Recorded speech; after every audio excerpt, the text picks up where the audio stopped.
Hello, YouTubers, and it has been quite the while since I've had a hobby update. What in the world have I been doing? Well, apart from family and work, and I do use this camera as part of my work making videos, which if you follow my channel, you've noticed I've put up a number of chemistry videos during the school year.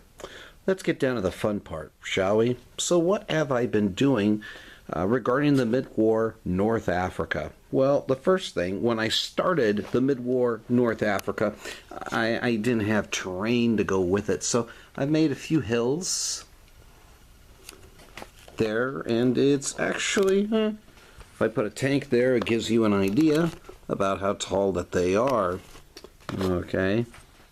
The buildings, I have made several buildings in the process, as you can see, and essentially it's a type of foam that you can stick fake plants in, and it works. These were leftovers of my daughter's project some years ago.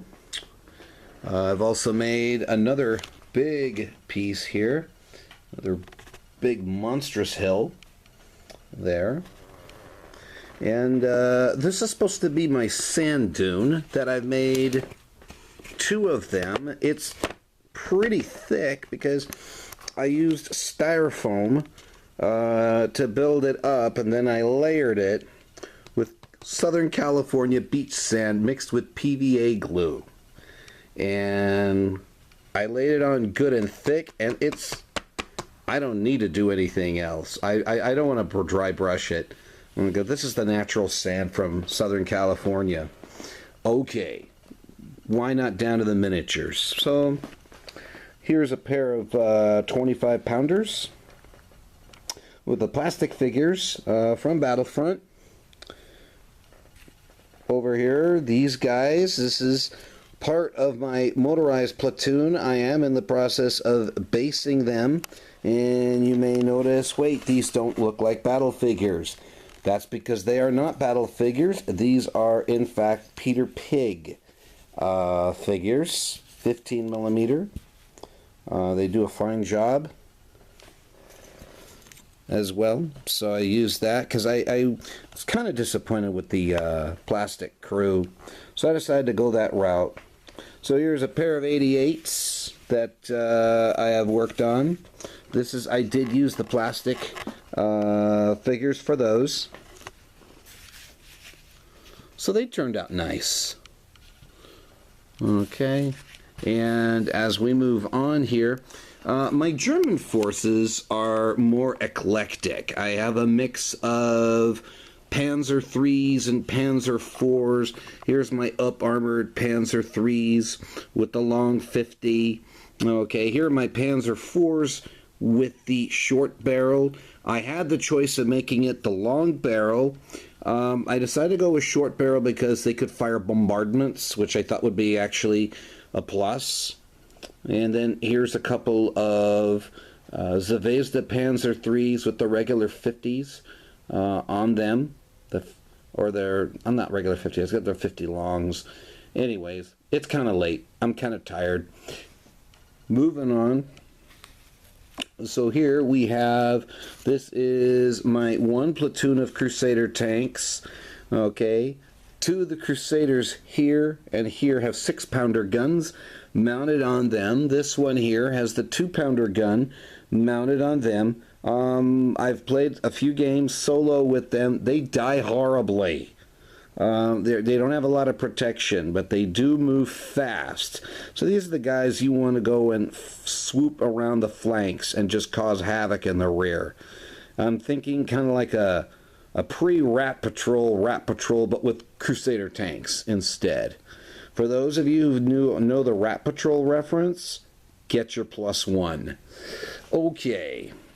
Let's take a look at the grants, because I invested a lot in the grants here.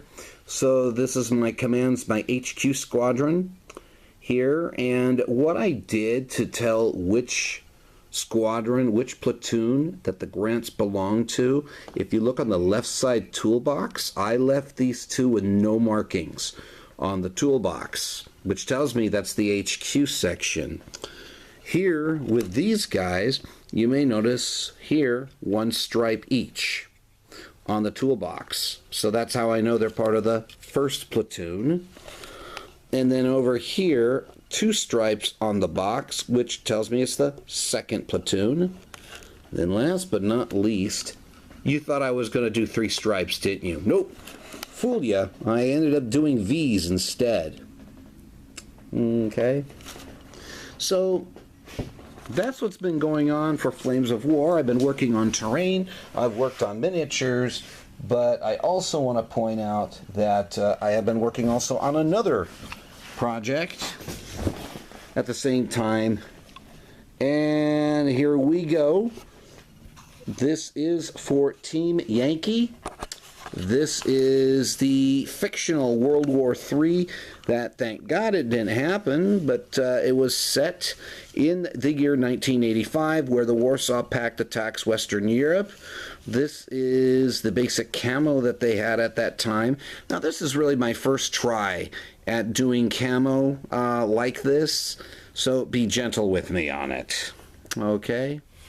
So I'm working on that. I've been doing a number of Team Yankee videos over the with the campaign that was held just about a month or 2 ago.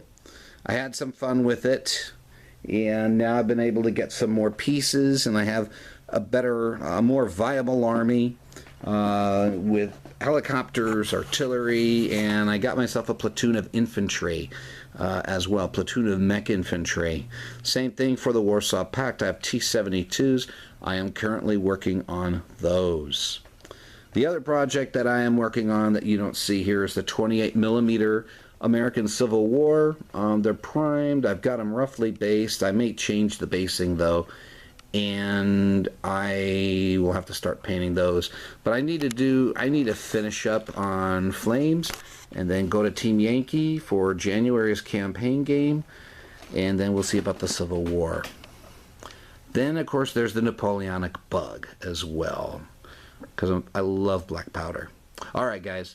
Hey, I hope that you got to enjoy it. So it's not like I've been sitting around doing absolutely nothing. I have been busy slowly constructing the armies, playing a little bit on the side. Version 4, I know there's the big deal about that. I'm still trying to get used to it. It's different. All right. Take it easy, guys. God bless you.